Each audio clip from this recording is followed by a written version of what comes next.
is Kanishka. I study in 4th in Evergreen Public School. Ecosystem degradation has emerged as one of the biggest environmental threats around the world over the last 3 decades.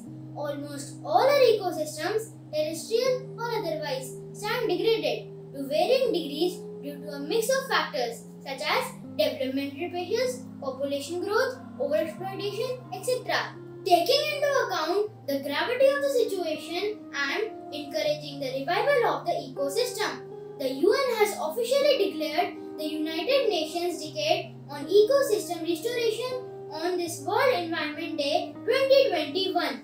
What is ecological restoration?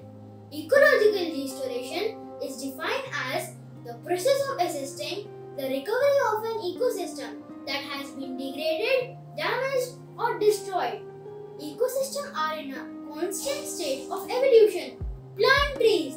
A simple yet effective way to restore the natural environment is to plant trees in a backyard as a part of a restoration, etc. The aim is not just to plant a seed or sapling, but to ensure it grows to its full maturity. To do so, we need to choose the right species and the right spot for the best chance of its survival. Join or organize a beach cleanup. If you live near the coast, join a local beach cleanup or organize one and share the event details with others through community networks and social media. Prevent soil erosion. We can also help our planet by the establishment of vegetation on sites where it has been previously lost, often with erosion control as the primary goal.